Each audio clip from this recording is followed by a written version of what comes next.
Oh, I love my name. I did love it, but it was quite formal. And so in later years, when I had some changing of my last name, I also changed my first name and took a nickname of Gay, which my aunt had used occasionally when I was young. And it sort of was a symbolic change of personality and freedom. Lake Erie is a vacation land, and the Gill family was related to the Wheatons, and my mother was a Wheaton, and they had other cousins had married, and so she came up to Port Clinton for vacation and met my father in Port Clinton. The farm where I grew up was actually settled by my great-grandfather, who herded cattle in New York, and for that task he was given the farm, which became the Gill Farm, just outside of Port Clinton, Ohio, about a mile from Lake Erie. It was kind of Lake Erie bottomland, marshland, where the Portage River joins the lake. So it was very rich farmland. My family made their living by farming. They had wheat, oats, corn, traditional things, but they also had a very large orchard and raised apples on one section of the farm. And there was quite a lot of work in the raising of apples. That section of the farm was given to my oldest uncle. The oldest, there were three brothers, Robert, William, and Vincent. And Vincent was my father. Robert then inherited the apple orchard area, but he had his own farm in a different direction that he farmed and would come through our farm to get to his. William inherited another section of the farm, and my father actually farmed that section because he moved onto his wife's farm in southern Ohio. William did? William did, yes. And so my father actually lived in the homestead farm, the large farmhouse. I think my father ended up with a homestead because he was the youngest, and he was the youngest by 10 years. And so the other boys had already established their homes and families, and he was left with taking care of his parents, and some of his maiden aunts would come back to the farm to die. They took care of them because they didn't have any other means of support, and so they would come back to the farm, and Mother would take care of them. I was born in Poole Hospital in Ohio, in Port Clinton, about 3 miles away from the farm. And the night of the birth, there was a fire on the way to the hospital, and they had to somehow get around the fire to get to town for the birth. I know I was not expected. I was, while my siblings were close together in age, a year and a half apart, I was 6 years younger. And in later life, I realized that I probably was not expected or not planned. Let me put it that way. And my father had been 10 years younger than his siblings and had always somehow been blamed for that or made to feel that he shouldn't have come. And so he was very, very careful to treat me special. He would say a phrase, Grace and I are, and he would leave the ending of that sentence to me, and which was cronies. My father and I were cronies, and we would go around the farm. I'd help him in the shop and here or there. I was with him a great deal of the time, and he was my pal, my crony. Elizabeth was the first child, and she was the oldest, and she was about 8 years older than I. And the next one was Robert, my brother, and he was about 1.5 years younger than Elizabeth. And then Martha was 1 year younger than Robert. So those three were quite close together in age.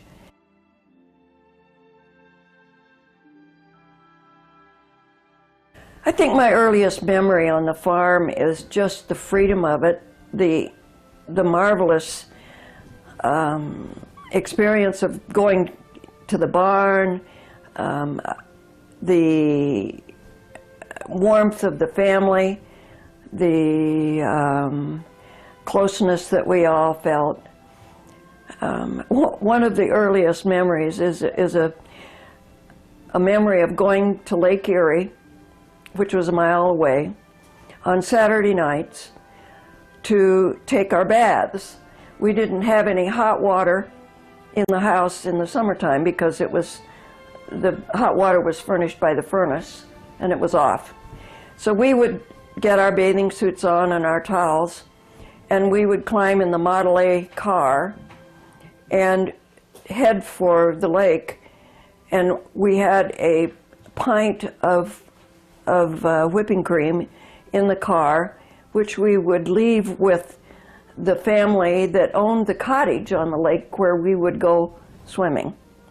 And we would make that our Saturday night bath. And we would go out.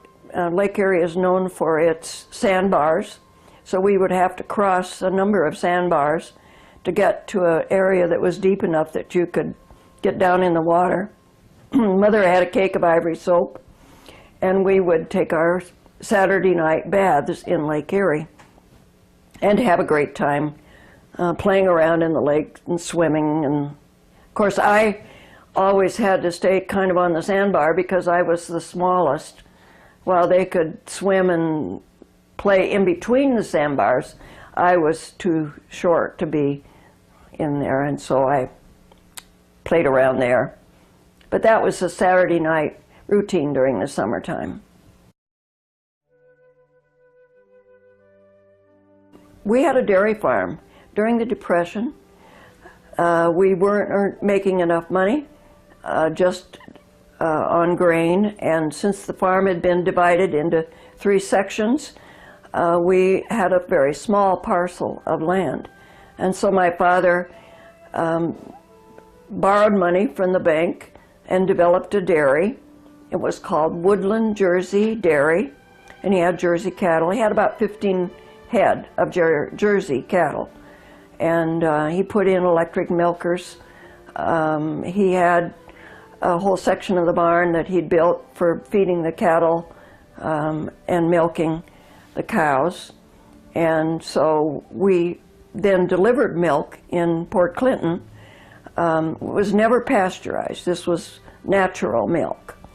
And we all, as children, took our parts as working in the dairy, helping to bottle milk. My job was to bottle milk and put the caps on it. And then during the war, there weren't any men around, and so I ended up delivering milk with my mother every morning before school. We had a Model A Ford truck, and then we later had an International, 41 International truck that we used. It was a farm truck. My father built a table in the back because the laws said that the milk had to be covered, had to have a covering over it. So he just built a table so he could still use it as a farm truck. He could remove it and adapt it that way. Jersey cattle are very rich in cream, and so he would separate out the milk, and then he could determine how much butterfat was in the milk. And so sometimes we sold 2%, or we sold, what did I say, 3% milk for 10 cents a quart. And we sold 5.5% milk for 15 cents a quart. And the milk was very rich in cream in that 5% milk. And people would, I think, get the richer milk so they could have cream for their coffee. They would cant the cream off the top of the bottle. So, and then we also sold little half pints of cream. Separately, people could buy cream. I think those were pints, not half pints. Interestingly enough, a half pint is called a gill, but it had no relationship to our last name. Summertime, we had to chip ice off of a cake of ice and put it over the milk so to keep it cool as we delivered it. We had about 120 delivery people, patrons. Earlier, before I started to deliver milk, my other siblings had done that same job. My brother was busy delivering milk. He also milked the cows, did a lot of the farm work. Since there were 3 girls, my mother felt that the less we knew about that end of the cow, the better, and none of us learned to milk.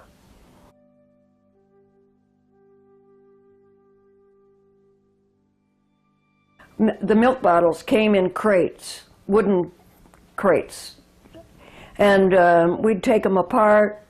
We'd make doll houses. We'd make cat houses for the cats. I played in the shop and used equipment in the shop, and that was fine. I was welcome to do that.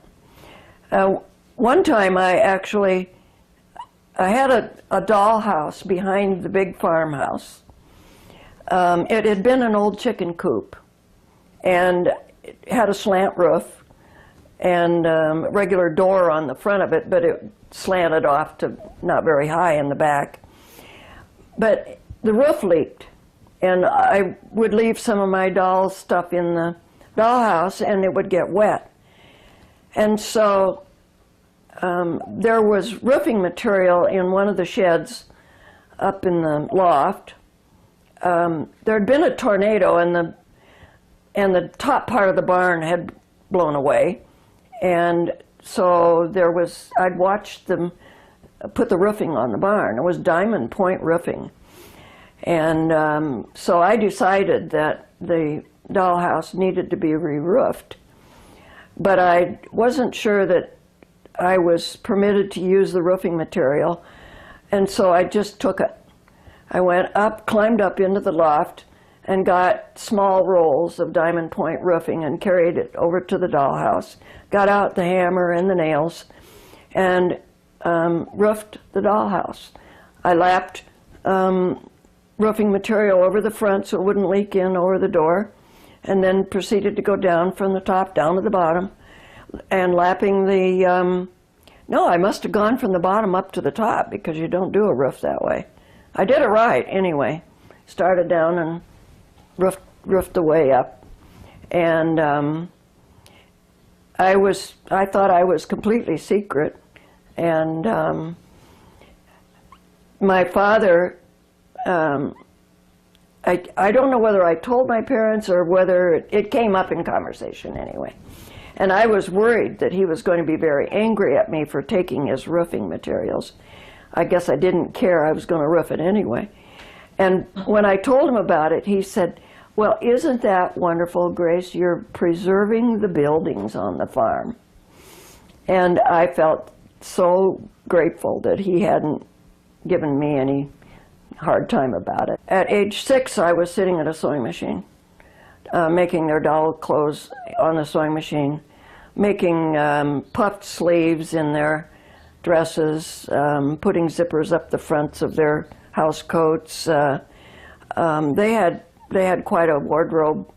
That's why I didn't want the roof to leak, because they had all their clothes out there in the dollhouse in an old orange crate, which I had for their dressing table and everything. And so I grew up in the sewing machine, in the sewing room of the farmhouse, which was fortunately way around on the other side of the house, beyond the parlor, where nobody could find me, especially during times where I was needed for help on the farm or doing dishes or wiping dishes.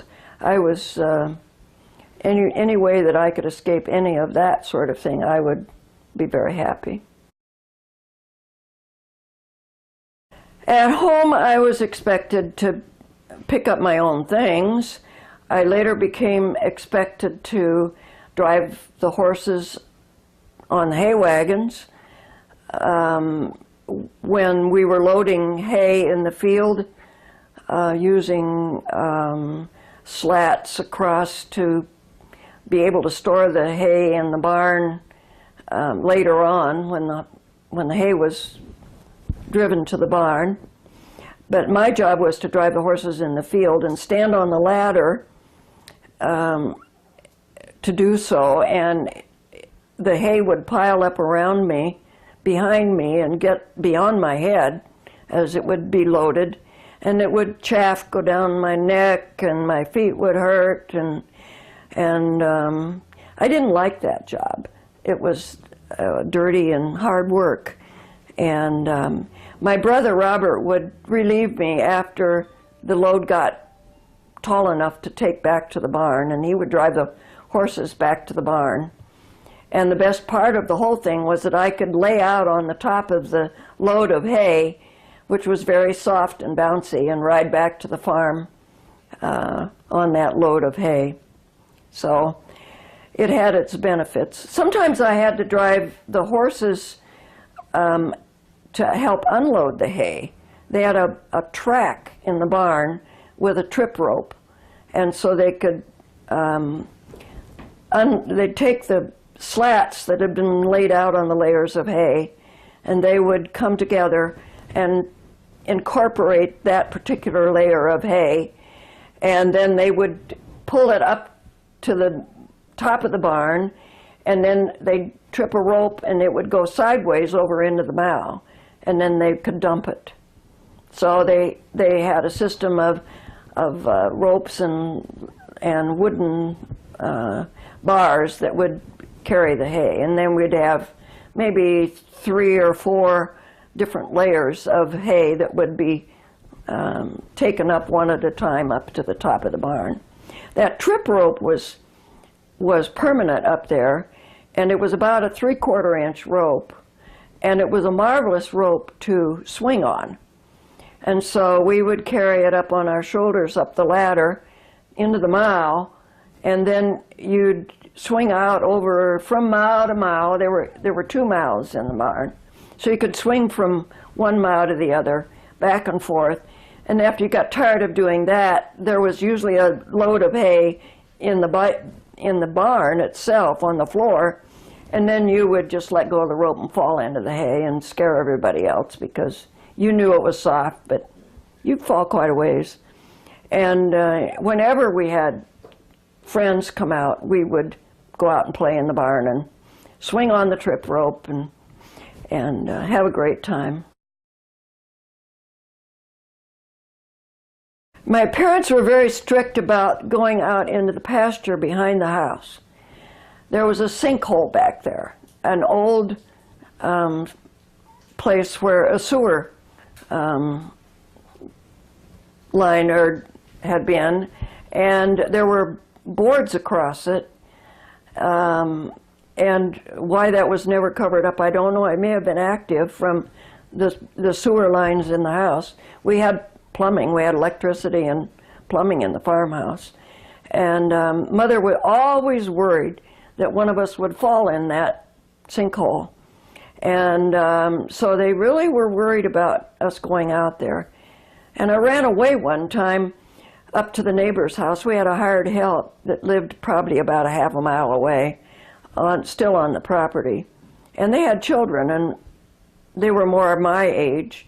And so I got the doll buggy, loaded up the dolls, and figured out how I could sneak away to the neighbor's house.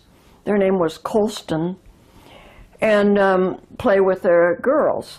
And so I took the doll buggy and the dolls and got around past the barn. Once I was around the barn, they couldn't see me anymore.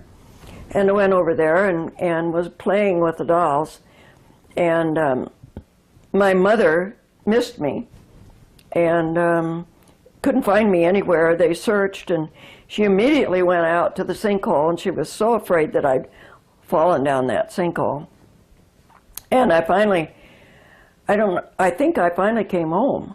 And I was in really big trouble for not telling them where I was going. Well, I didn't tell them because I didn't think they'd let me go, so I just went. So you didn't run away because you were in trouble or unhappy? No, I ran away to play. And I knew the only way I could do it was to do it on my own. But I learned that that's not a good thing to do. I had to sit in the little rocking chair by the radiator and think about what I had done.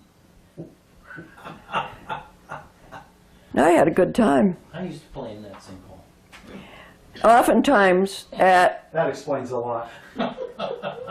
Oftentimes at dinner, I would say things that evidently weren't appropriate, or I'd been in trouble, or I'd done something at the dinner table. And my punishment was to make me go through the doorway to the stairs that went upstairs, which wasn't heated very much in the wintertime. In other words, I was given time out, what I would call time out today. We didn't call it that then. And I had to think about what I had done and what was bad about it. We were really probably a very modern farm when you think back on things. We had indoor plumbing. We had electricity. One of the reasons we had those privileges was that there was a plaster bed mining company at the end of our lane, which was, the lane was a third of a mile long from Highway 2. And so my father, I think, was a frustrated plumber, and he hooked into the city line and paid, of course, for water, and he had water to all of his fields. He could fill the water tanks for the cattle. He had plumbing all over, into the barn, into the milk house, into the house. And so we had running water. The house had a very big furnace down in the basement.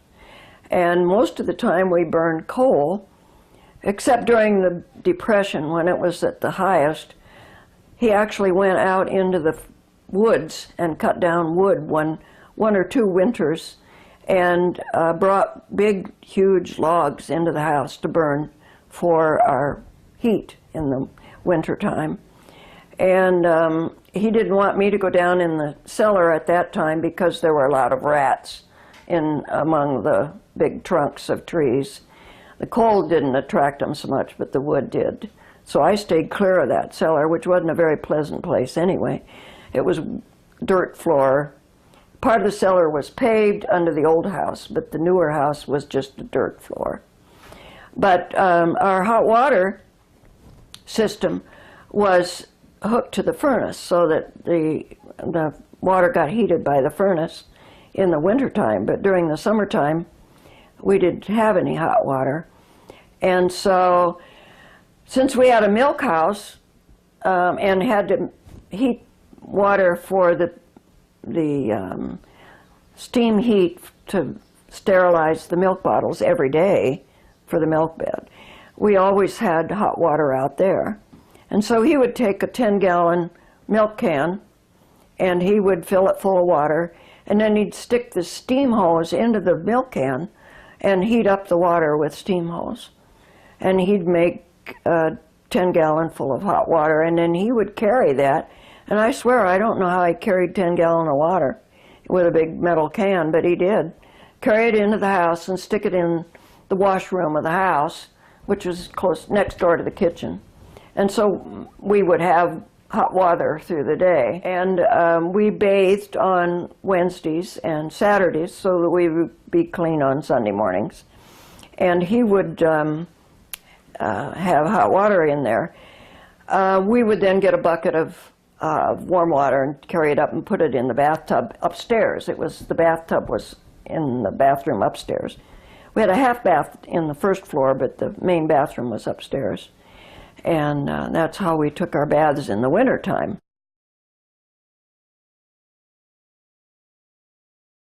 My family taught me to value people, to value relationships, to value a Christian way of living, I suppose you would call it, to value the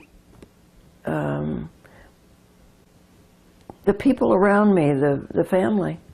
Family was very important.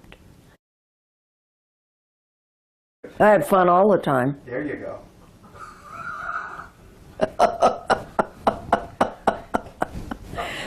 I really did. I was quite carefree.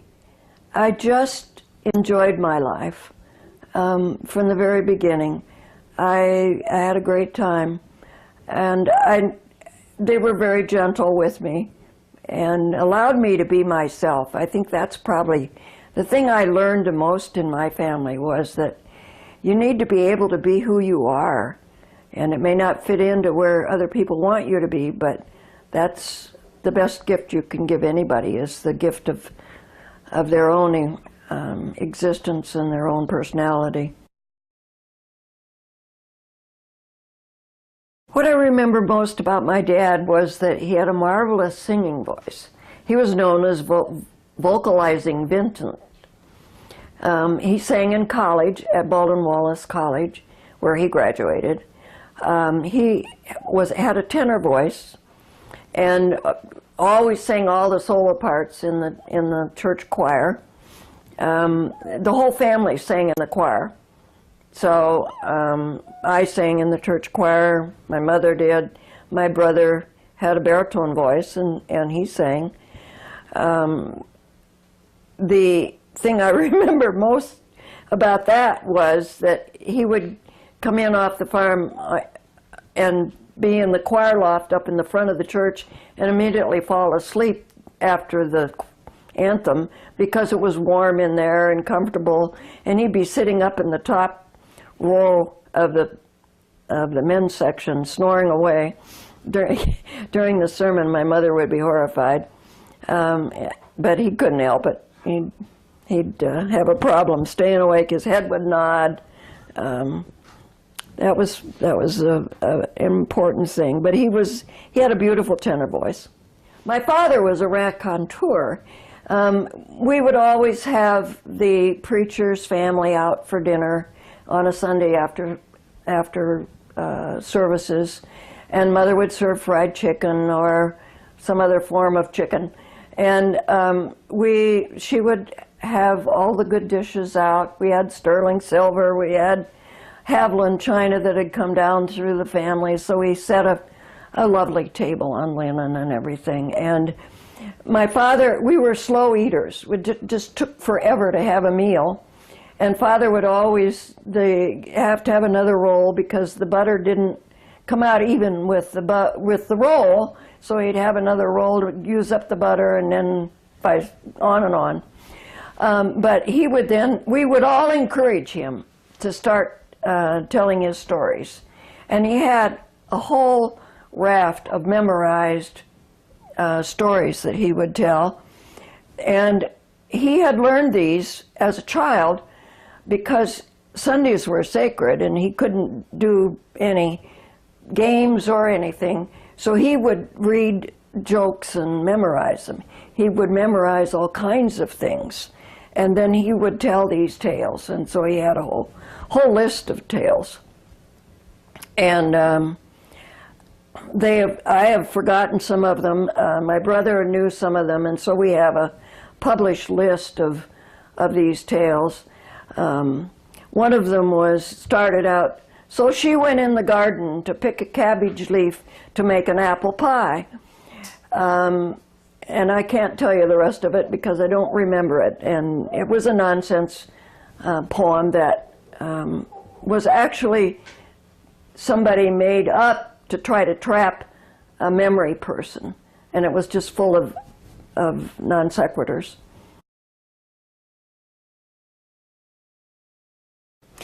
What I remember most about my mother was that she was very gentle, very sweet, very bright. She ran or helped as superintendent of the children's department in the church. So she was very much a child-oriented mother. Very, very kind. She tried very hard to get me to be cooperative and do the right thing. But I just never quite toed the line. She asked one day in Sunday school if any of the children knew poems to repeat. And I raised my hand, and she didn't know of any poems that I knew. But she had to call on me, so I went up on the center stage of the little platform and said, my father is a butcher, my mother cuts the meat, and I'm a little wiener walking down the street. And she was not happy with me, but I didn't understand why. I remember going to the bank with my mother one time, where I was probably 8, maybe, in that era. And she was paying the interest on the land that they had borrowed money to build the dairy house. And so they had borrowed money from the bank. And in those days, all you had to do was pay the interest. You didn't make payments like we do today. And they had just enough money to go ahead and pay the interest on the loan to the bank, and we paid off that year's interest. You did it once for the whole year, and eventually, of course, they paid off all that money back to the bank, and we owned the farm again. Farmland was so rich, and he had so many cows, and he put so much manure on the ground that the sweet clover one year grew 6 feet tall because it was just too much rich land. So he decided to raise corn as a good crop to help to deplete the soil some. And so he raised hybrid corn because that was much more expensive to do. And part of my job about the time I was in high school was to detassel corn. And my a girl that lived across the road from us, where there was an extra house on the farm area there, and people rented that. And she and I, her name was Esther Willie, went out into the rows of corn and detasseled corn. And it was wet land after a rain, and we had to wear boots because of the mud on the land. And the corn tassels were full of aphids, and it was not a job that I liked at all. Tough job. Yeah. At the end of the summer, I got $75 as payment for the job that I did. And I was in high school, and they were raising money for savings bonds in the high school. And so I took my $75. We were having a contest as to which class could raise the most money for savings bond. So I took my whole $75 and bought savings bonds, and we won. And then a year later, I cashed them all in and didn't keep them, but I didn't care. I helped win the game.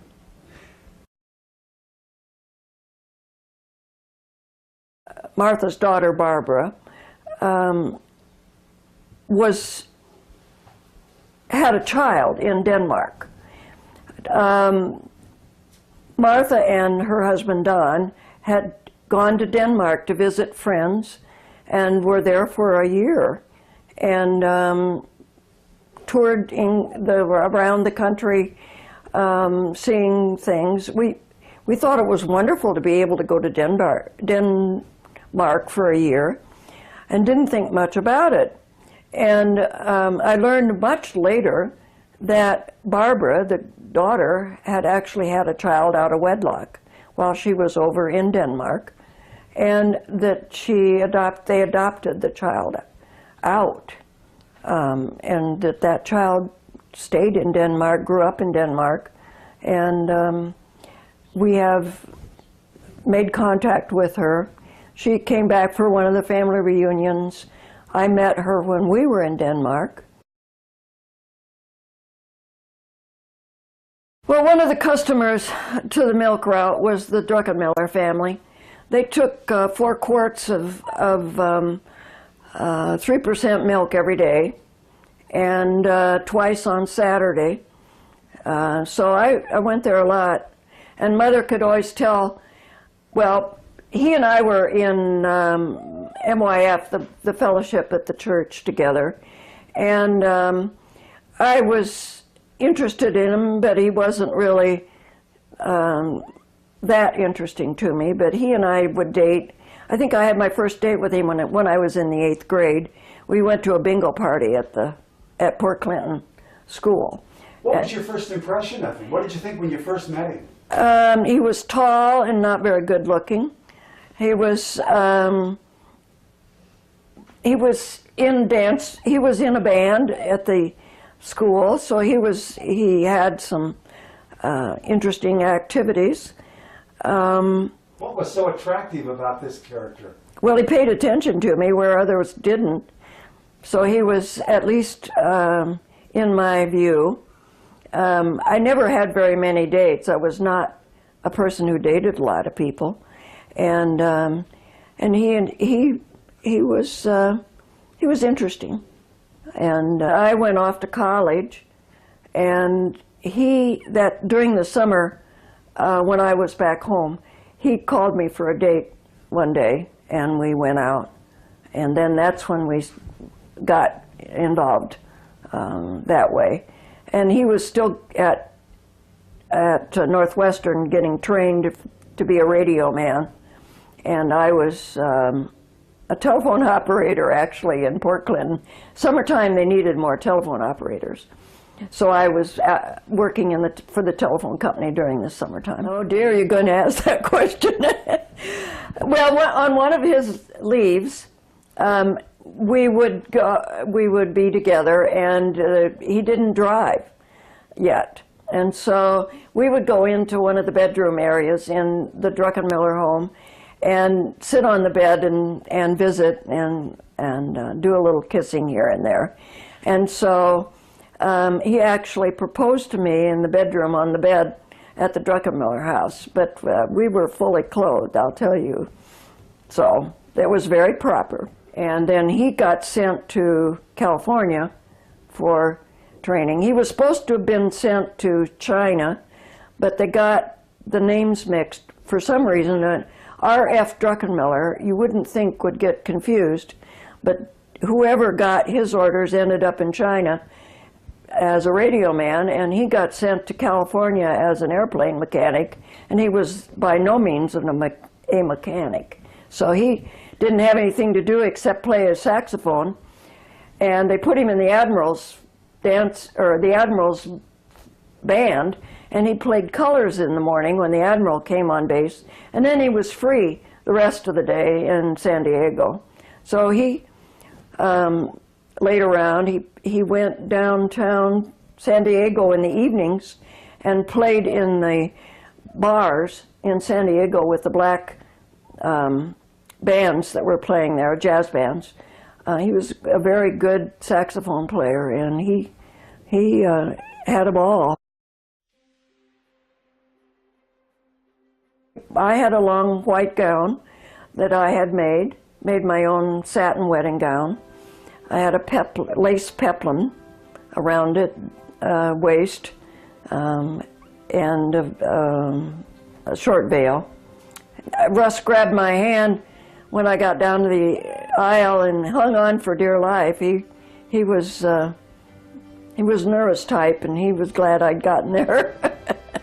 Perhaps the most interesting part of that affair was that we had purchased a Model A Club Coupe as our car, and he had a trailer on campus at Bowling Green State University where we were going to live. He'd purchased a house trailer in the university trailer court, and it didn't have electric refrigerator. And this was a Saturday, and so we needed to have ice when we got to the camp, to the trailer, partly because my parents were sending with me milk and ham and chicken and things for us to live on when we got to the camper. So we stopped at the ice house on our way and picked up a 25-pound block of ice to put in the ice box when we got back to Bowling Green. So here we are in a Model A Club Coupe with a cake of ice in the back seat going on our honeymoon all the way to Bowling Green, Ohio to stay in our trailer.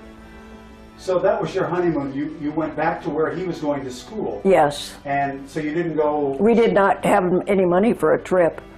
We didn't even think about it. We just went to the trailer. And then we were a couple of weeks before school started again. And he had some dance jobs. He was in the university, well, it wasn't owned by the university, but a dance band that played for university events and local events. And so he had some dance jobs that he had lined up. And that's kind of what we lived on for a while he was, before school started. He'd get $10 for a dance job. And that was good money back then. Russ was a people person. No matter where we went, he was always out meeting people. We'd go camping.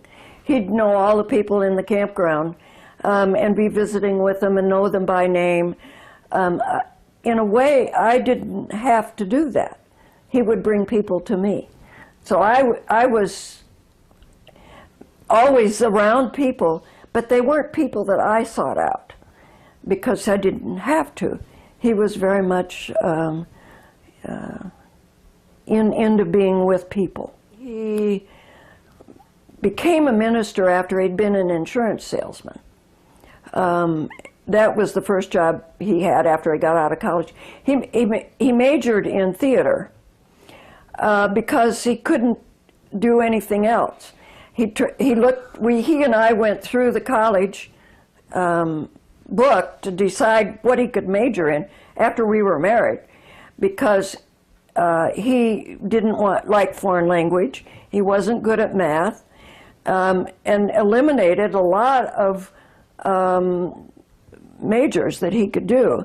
And so when he came to theater arts, yeah, that was interesting to him. So he switched majors from music, which did make sense, but he realized that he wasn't really interested in teaching music or that side of it. So he switched over to theater and actually got a degree in theater, but not acting, but in background, in lighting, in technical part of theater. And we moved back to Port Clinton after he graduated, and he looked around for work, and there was an opening with Prudential Insurance Company. In those days, they went house to house and collected your monthly insurance rate, and he got that job and made $90 a month, which was big money. I enrolled at the college there and started my home ec background at Bowling Green. And I went one semester, and I said to Russ, if I don't have my period in January, I'm not going to sign up for the next semester. And I didn't have my period and I didn't sign up, and so 9 months later we had our first child, who was Douglas Allen Druckenmiller. And so I then decided that I needed to make some money, because we didn't have electric refrigeration, so we needed to buy a refrigerator in the trailer. And I took on that job, and then actually got a job with a men's clothing store there in Bowling Green to alter clothing, put cuffs in pants, shorten sleeves, and I bought my first sewing machine with that money. And they let me bring Doug into the shop for a while, and then they decided that was too much of a disturbance, so they would bring things to the trailer for me to alter, and I did the work at home on my own machine. So I was able to have a living doing that. Went back to Port Clinton to have Doug, because Bowling Green didn't have a hospital at that time, and Port Clinton had a new one. And so I went back and lived with my parents the last few weeks, which dragged on forever. He took his time getting born, probably not more than a couple of weeks, but it seemed like a long time. I had ether, which of course you don't do anymore, and the nurse's comment the moment he was born was, "Oh, look at those cauliflower ears." And so that was the only thing I heard at the time.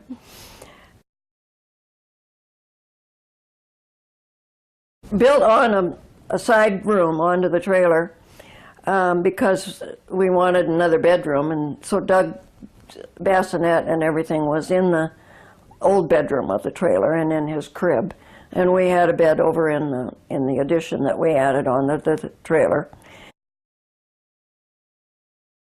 While he was being an insurance salesman, we were asked by the church to be counselors at a youth camp. So we went to a camp called Camp Craig over near Medina, Ohio, to be counselors at intermediate youth camp.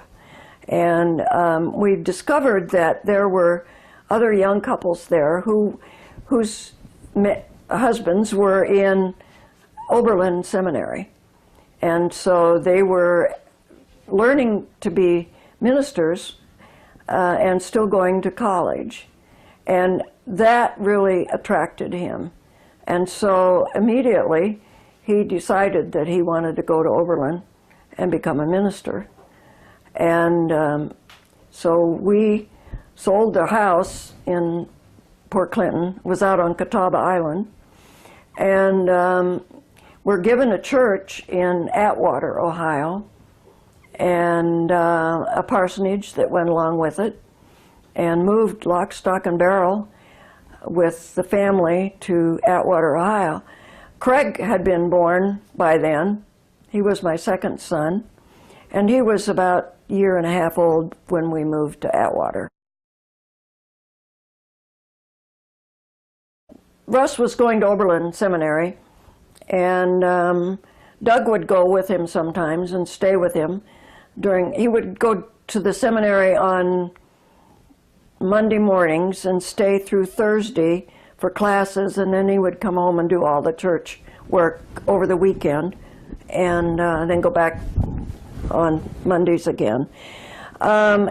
This got to take a toll on him, because Atwater, where we were, was a probably good hour and a half drive or more over to Oberlin. And the bishop decided that he would move him closer, so we moved to Barberton, Ohio, which is south of Akron, and was within probably half an hour, 45-minute drive to Oberlin. Made it easier for him. I love being a minister's wife. which is not every minister's wife does, I've discovered. I liked having a role. It was a role that I had grown up with, being interested in people. I liked the prestige of it. Not everybody would say that that was a prestigious role, but I thought it was, so that was very important. I liked having a slot to be in and know how to be in that prediction, that slot. So I fit into that very well. I also became the choir director of that church. I didn't ever have a whole lot of music background, except the singing in the choir, and I had probably 4 or 5 years of piano as a young person. But there was no choir director there, and so I took on that role. And Russ had a beautiful tenor voice, and so he sang in the choir, and I sang in the choir, and it was a natural. And he was born when we were in Port Clinton, when Russ was an insurance salesman. And he was born in '51. I got pregnant in Barberton with Martin, my third son. I was disappointed that I had another son, even though Martin has been a joy. I really wanted a girl, and I had a difficult time getting pregnant. I didn't use any child protection things, and so I didn't get pregnant very easily. And that I didn't realize at the time what a blessing that was, not to have to worry about that. Well, the 3 boys were really quite different. Doug, I thought I was a great mother because I raised Doug, and he could do anything. He just was always very good and very talented in things he did. He did well in school. He was popular. He was president of the MYF when we later moved to Montana. He of the state MYF. He played the guitar. He performed. He was just a model child, and I thought I was an excellent mother. Craig was very quiet and probably overshadowed by Doug, but that was also his nature. Craig is much more soft-spoken, much more feeling-oriented in that regard. And later on, after his dad died, Craig was my support system. So he was very much of a comfort to me in that regard. He would be more like my father. He would be, and his middle name was Gill, and he's very much a Gill, an interesting child to raise. Very charming, Martin.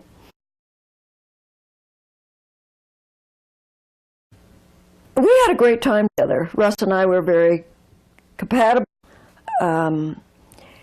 He had a quick temper that could be set off very easily, so I learned to not do that and tried to be more thinking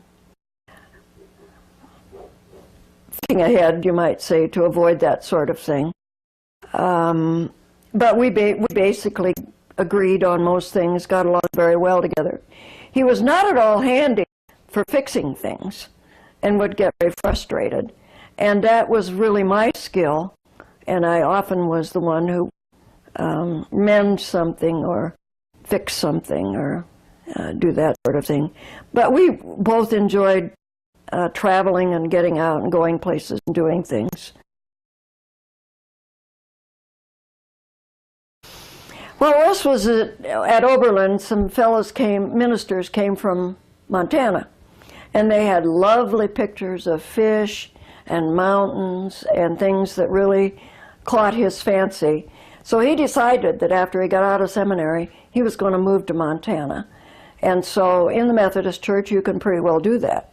And he was appointed a church in Montana called, in the town of Valier, which is in the northwestern part of the state, on the eastern side of the Rocky Mountains, near Glacier Park. He's a people guy. Were there that many people there? No, there were only about 750 people in town, but that was fine. We enjoyed that small town. He had MYF groups and lots of activities that we did with the kids. One of the activities was a Easter brunch that we had on a Thursday morning, and we woke up. Were awakened about 5 o'clock in the morning with the sound. I was waked up with a sound of something crackling, and I looked up out of the window behind the bed, and the church was on fire. And so I turned around and took a good look at it and realized that it was really on fire. And I told Russ to go call the fire department. Well, yes, go call the fire department. And he came back and said, well, the line was dead. And I said, well, go next door and call the fire department. And so he did. And they came, and I started to empty out things out of the house because the parsonage was right within 30 feet of the church, the side of the church that was on fire. And he was wandering around. I said, well, get some of your things and take them outside, and some of your most precious things, because I thought the parsonage would go. And he picked up a film strip of the saga of the Bible. It was the only thing he could think of that he had that was precious, which of course was nothing. And so it just floored him. He didn't know what to do. He couldn't think. I had gone upstairs and waked the boys. The 3 boys were up in the second story, and told them to get dressed because the church was on fire. And I wouldn't let them out of the room until they got dressed, because they all wanted to run and see the fire and see the churches burning. And I said, no, you've got to get dressed and get out of here, and anything that you want to bring, that you better bring with you. And so they did do that. And I started carrying things out of the house. And the fire department did come, and they eventually got the fire out. The parsonage did not burn. I think that I caused the church fire. We were building the new church to add on to it in the first place. The new church had already started. And so they were painting in the new church, white walling a natural wood. And I was in charge of that paint crew. And I'd taken all the paint rags back to the parsonage to wash them. And I had washed them, but I didn't really do a very good job. I didn't have probably enough water and soap to really knock the paint fumes. I put them in a cardboard box, and I decided to move them over to the church. And I actually put them in the back stairway of the church. And I think they spontaneously combusted. But I was never accused of that. And people in the parish thought that the refrigerator had shorted out in the kitchen or whatever and whatever. The day after the church fire, we went to Havre, Montana, which was probably 150 miles away, to pick up 2 children that we had adopted. We'd arranged to bring them home that day. The motivation to adopt? I wanted a girl. And I didn't have a girl. And so we had had foster children that we had taken in, and I just thought we were a good home for another child. And we really started out to get 1 girl, and they had sisters, and so we agreed to take 2 of them. And there were another sister and brother of them that they would have been happy that we take, but we didn't. They went to a different home. As a result of the fire, we had built a mural for the new church. We had been to the World's Fair in Seattle and had seen in the Christian Pavilion a wooden mural that Russ really liked. And he wanted me to build a mural. You know, okay, Grace, you can do that. And so I thought, well, I probably could, I guess. So I searched around for a theme to do that with, and lit upon a song that is sung in Montana at all of the conference gatherings in the churches. It's called a Brother Van song, and it's a good old gospel type song. And I used the refrain from that Brother Van song: "The tears of the sower and the songs of the reaper shall mingle together in joy by and by." And then it has a by and by kind of refrain to it. And I used that theme and used the wheat fields. I did a mural of the Valier area and the strip farming, the mountains in the background. And on one side was the circuit rider that developed Methodism in Montana on his horse, and on the other side was the reaper of that seed that he had planted, which is a modern family. And I had a set of parents and 2 children. It's made out of 3/4-inch wood pieces. I ordered wood from some place where you can order scrap wood of all different kinds of different colored wood. And the postmaster in the town had a saw, and so he sawed us up all these 3/4-inch blocks of wood. They were a 1/4-inch thick, so it was thin wood that he cut up into 3/4-inch blocks to make the mural. And I needed some light-colored wood, and so one of the parishioners had a bunch of Caragana hedge wood that he'd cut down, stored, and was dried out up in his attic. So he cut that into slabs and then cut it into squares, and so we had a light yellowish type of wood. Plus, the characters, the people in the mural, I had cut out with a jigsaw because I knew I couldn't do a mosaic with people. So he cut the jigsaws out, and the little girls' dresses made of Caragana, and the redwood is the horse and all of that. The bishop came to consecrate the church, and we went through that. The 2 girls were baptized, and then we were transferred to a church in Salmon, Idaho.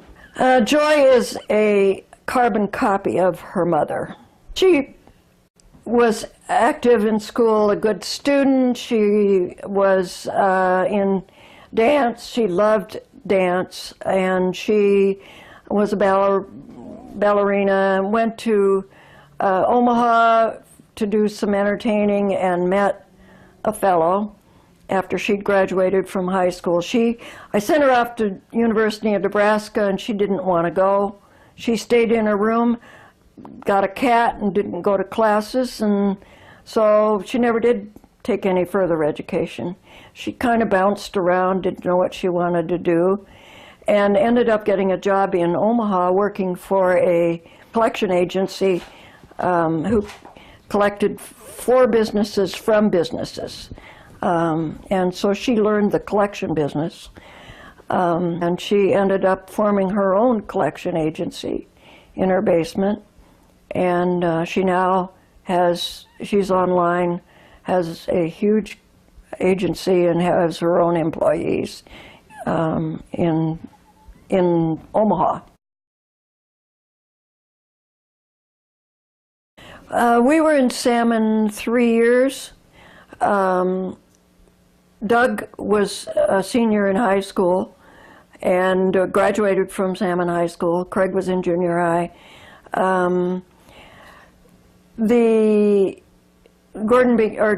Russ began to have aches in his side. He went to the doctor, and the doctor told him that he had a growth in his side, and he said he needed to take it out. When he got to looking at it, it was the size of a baseball, so he didn't feel that he could just do it in the office. So he put him in the hospital. There was a nice hospital in Salmon, and they removed the growth from his bowels area, stomach area, and it was cancerous.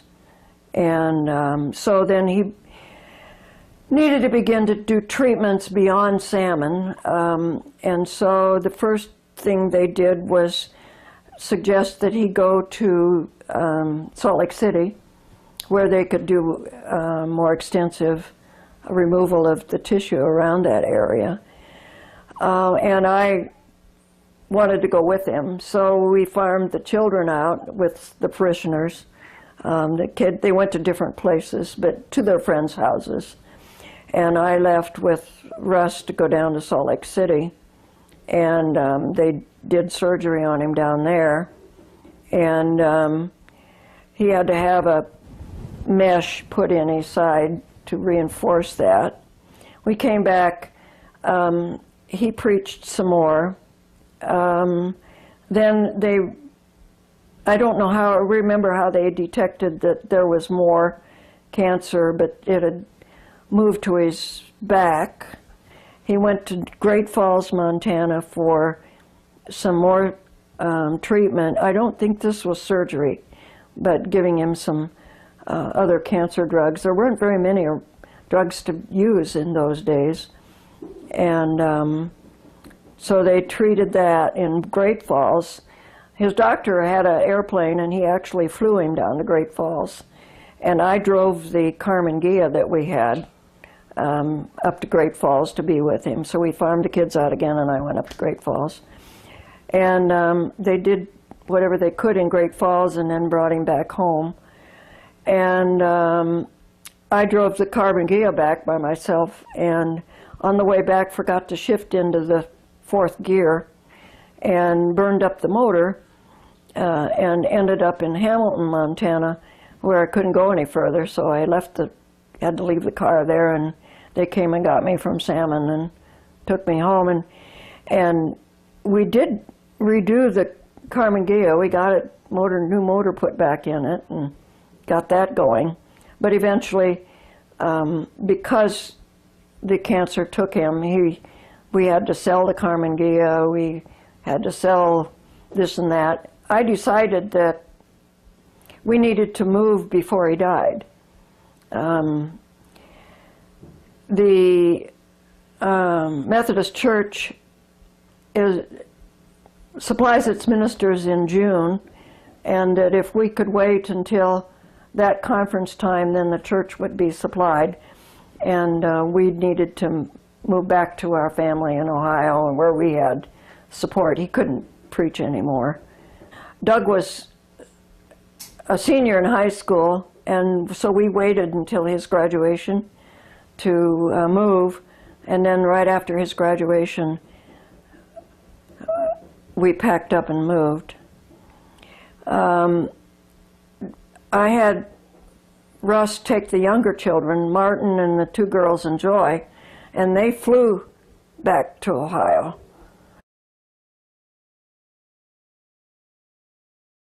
I then loaded up one of the biggest U-Hauls they made with a deep freeze full of deer meat and all of the furniture that we had. They supplied furniture to some of the parsonages, so we didn't have a lot of furniture there, but but we packed up what we owned, and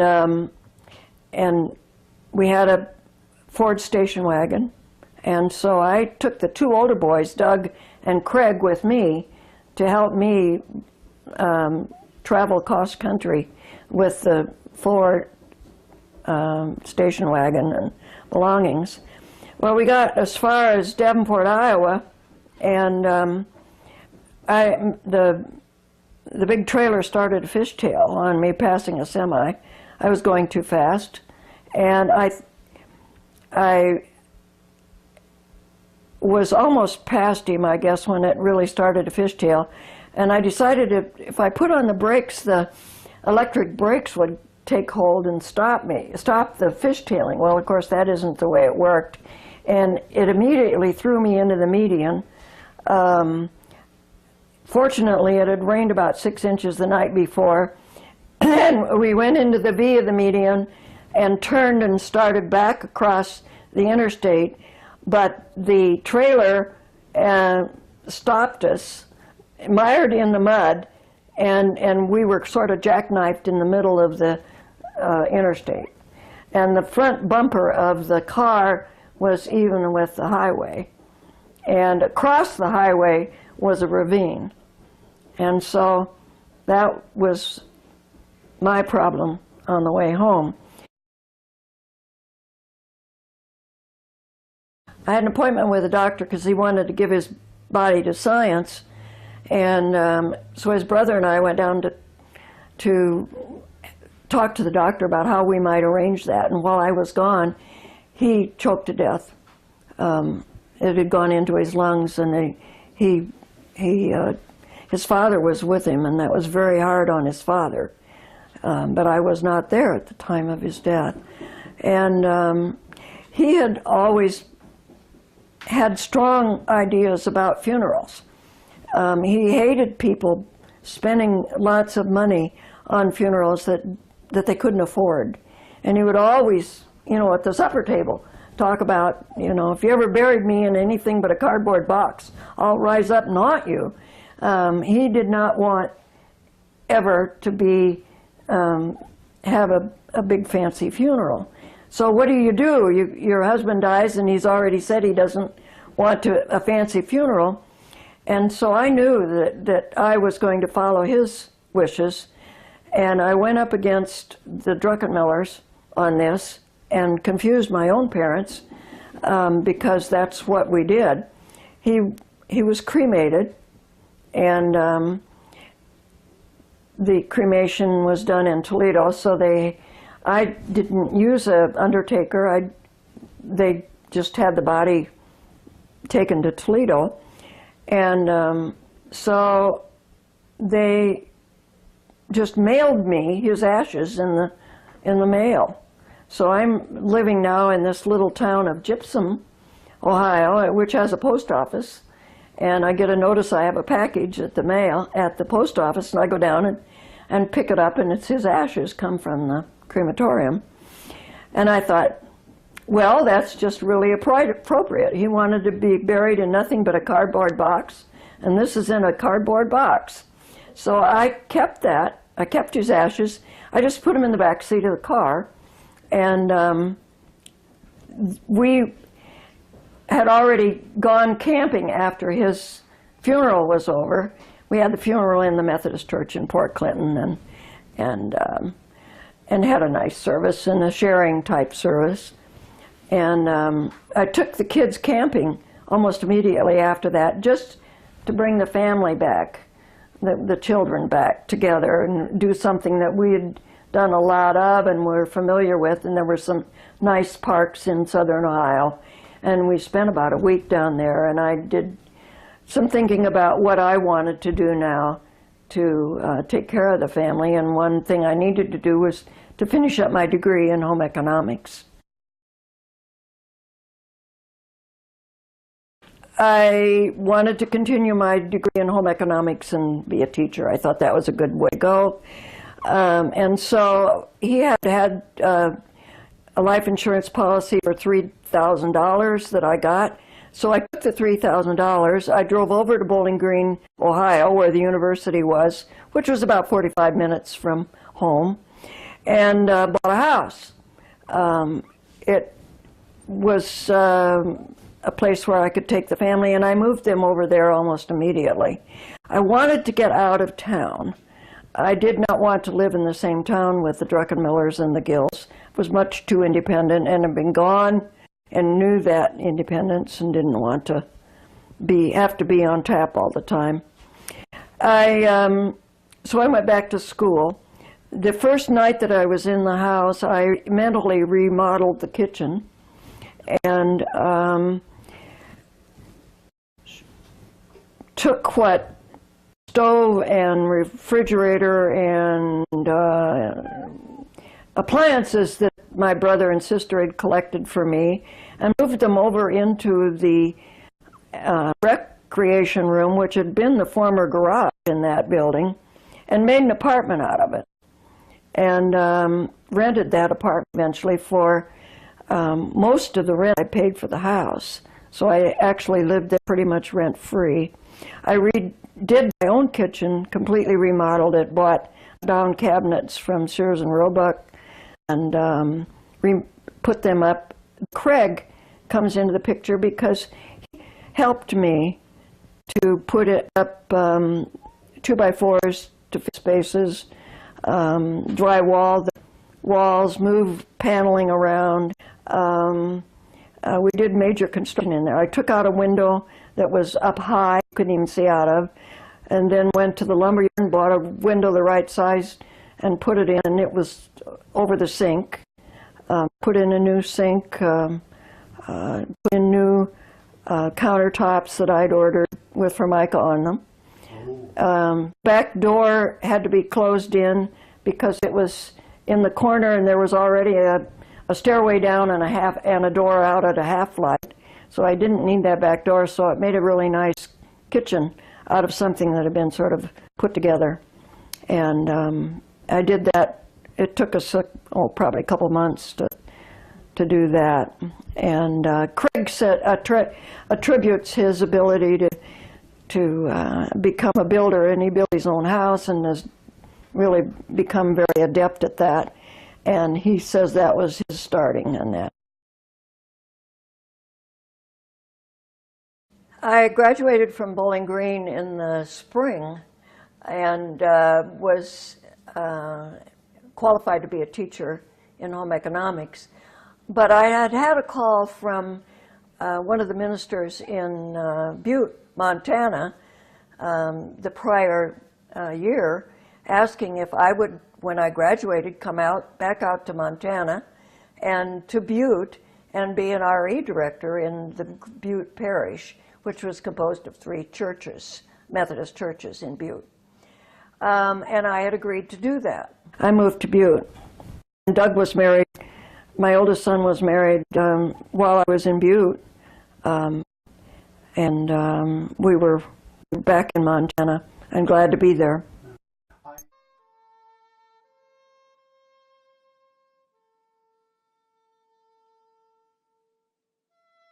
While we were preparing the upcoming Christmas season, I got a phone call from my brother-in-law. My sister had died, and Don Wilson called me saying that he would like to come and visit. He was touring around and would like to come to Butte and see us, and I said sure. And we hit it off well, and he basically asked me if I would want to move to Lincoln and marry him. I decided to marry Don and move to Lincoln, Nebraska. He was an interesting person. He had a lot of personality quirks, but I thought I was healthy enough to handle it. And I knew he'd been seeing psychiatrists all his life. He owned a wholesale auto parts company in Lincoln that his father had built up. And he really didn't work at it. He had a manager. And so he was sort of there and not there half the time in the company. He had a lot of free time. He had purchased a little Lutheran church about 3 blocks from his business, and it included the parsonage. And he basically did it as an investment project. And the house that he lived in wasn't big enough for my family.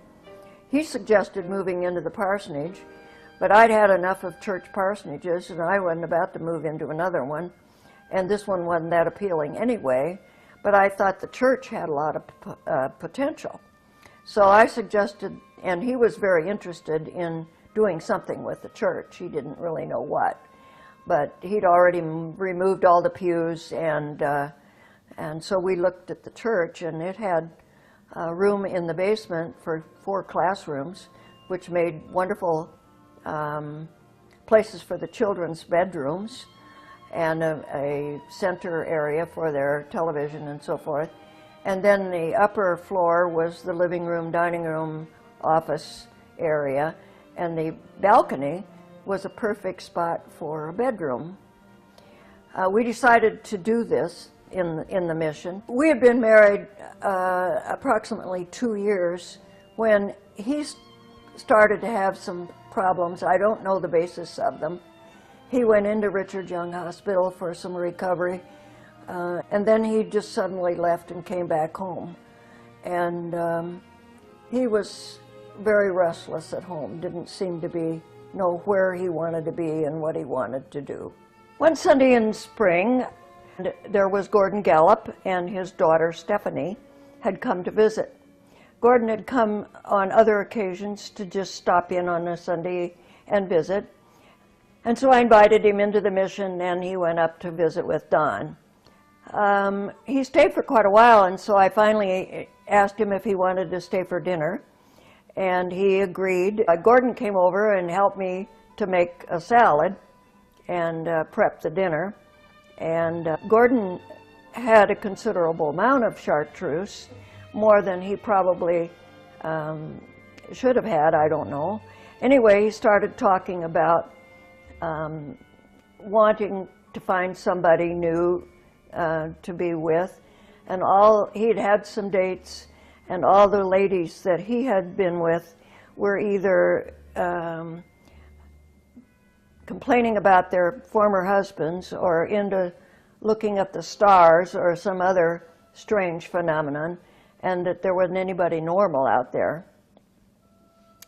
And I got to thinking about the fact that I was normal, and where was he when I had been looking. And as he was leaving, Don and I saw him out, and Don's comment to me was, "Now there's somebody for you, Gay. There's somebody who functions." And I said, "Oh no, I don't know what you're talking about, and never mind," and sort of disclaimed it. But it put a thought in my head about maybe checking out Gordon, since Don and my marriage he was not happy in the marriage, and I was neutral about it. So we set up for him to pick me up Wednesday noon and go to lunch. We seated, and he said, "Well, what is it you want to talk to me about, Gay?" And I said, "Well, you were over at the house yesterday, or the other day, and you were talking about looking for someone, and I wondered if you might consider me." And he was, of course, a bit taken aback, and I thought he'd probably just dismiss the whole thing out of hand, but he didn't. He said, "Well, let me think about it." And we chatted, and we decided that we would have lunch again, and we sat in the back corner and chatted. And so I said, "Well, what do you think?" And he said, "Well, I've thought about it, and I think it's a good idea. Let's do it." And I was blown away for a number of reasons, that he was that firm in his answer, that he was that interested. And so we decided that I would go home and tell Don that I was divorcing him, and I would pack the children up and bring them out to the lake house where he lived that evening to tell them and show them what we were going to do. And so I went home and told Don that I was divorcing him and marrying Gordon. You know, I don't even remember what his reaction was. It was nothing, basically. It was just like, well, if that's what you want to do. And so I gathered the children together and took them out and took them out to Gordon's lovely home on the lake. And their comments were, is this where we're going to live? So they moved from the basement of the church to a home that was right on the lake. It was Joy and Jane who sort of teamed up together. Terry, the other Indian girl, latched on to Stephanie, Gordon's daughter, who was a very shy girl, and Terry was rambunctious. Terry ended up running away from home with Stephanie. We couldn't find him. 1 o'clock in the morning, we called the police. They'd gone up to some party up the hill. She got into more trouble than you could imagine. And she eventually became a ward of the court and went to a home in Geneva, Nebraska. She was alcoholic. She married, divorced, had a child, had 2 children.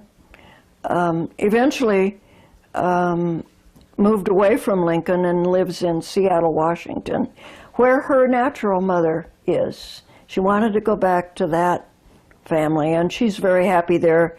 She's sober now. She's now helping other people. She has an old man that she takes care of and does that. She has been back for funerals and seeing her grandchildren, but she gave me a great deal of learning during that period. And I, as a result of that, became a drug and alcohol counselor because I was struggling with that whole idea. And so I went to training for drug and alcohol counseling.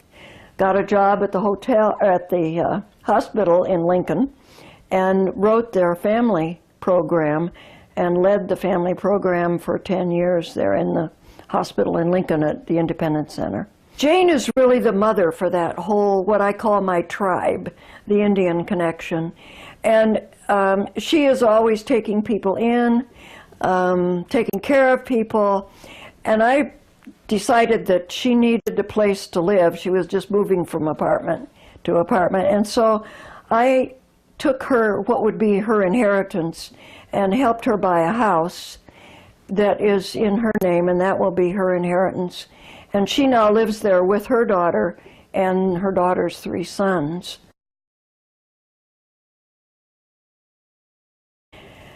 Martin, by the time we were back married with Don, had started to run around Lincoln. He'd been to so many schools. His life had been torn apart. He'd been pulled back from Montana. He was not a happy child, and he ran with a pretty rough crowd. He never really finished school. As far as he went through junior high school, and then sort of dropped out of school, and he never got into never went to jail for anything. He never got into any legal problems, but he had a rough time. He really missed his father. He loved fishing, and here I'd pulled him back out of Montana when he thought he was going to be able to. And he was just a lost child.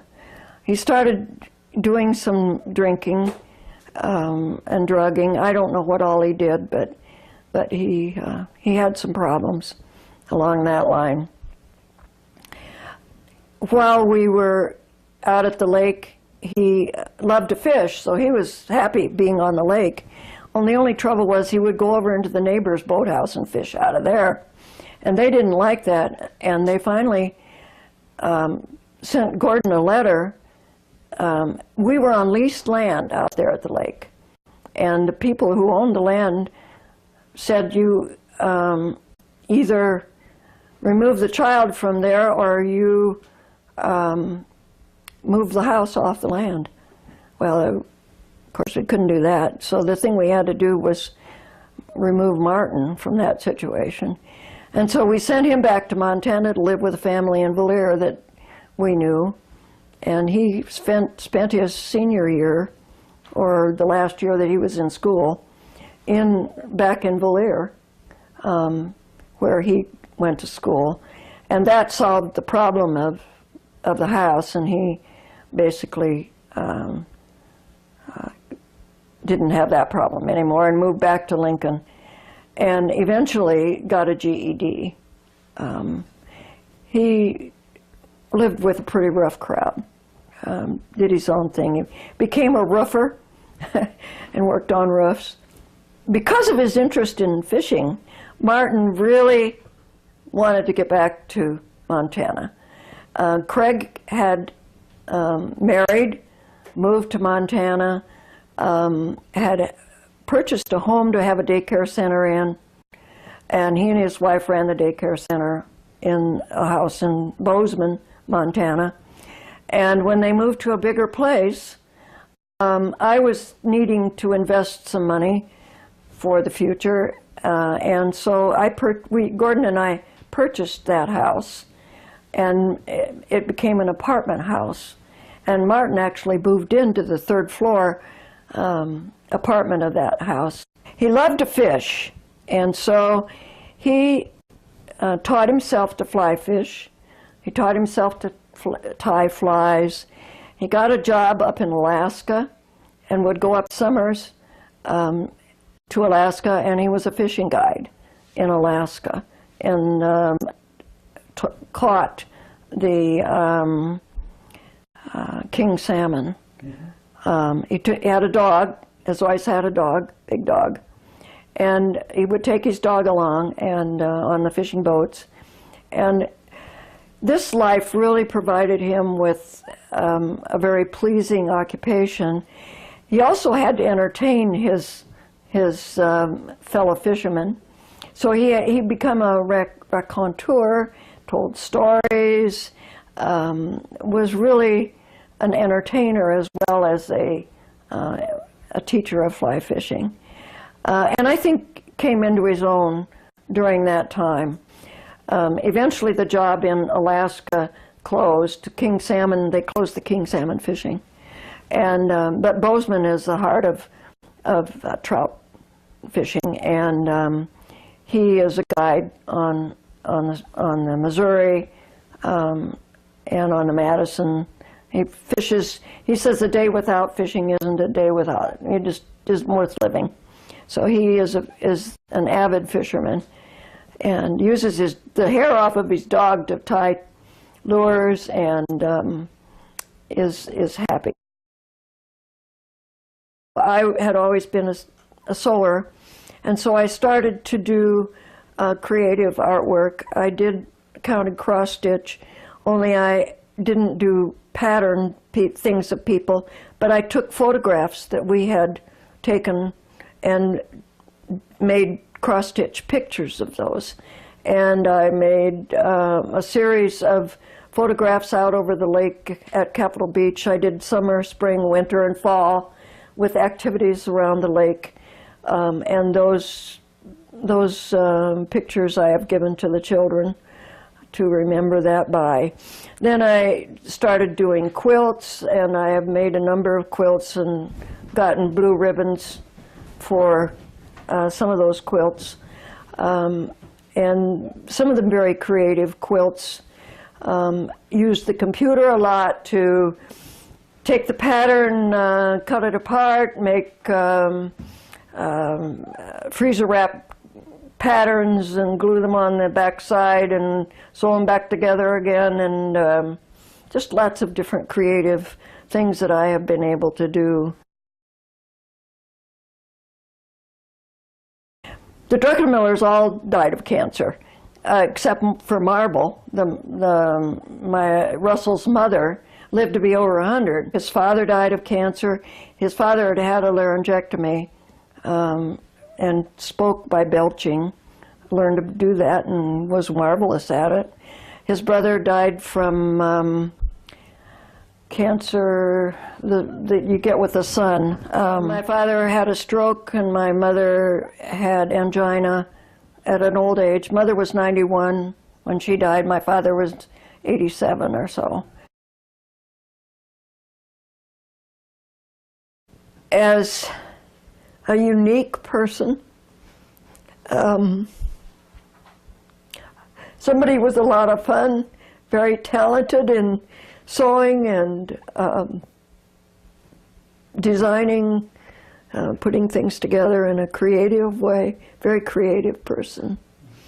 That sort of thing. I'm very self-centered.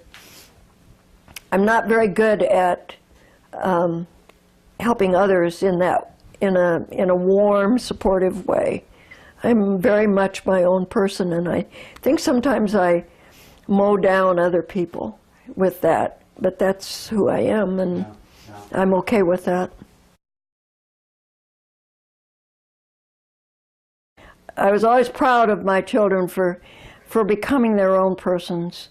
Allowing that to happen was the most important thing for me. They didn't need to satisfy me. They needed to satisfy themselves. I'm happy I lived long enough to see... And my third husband.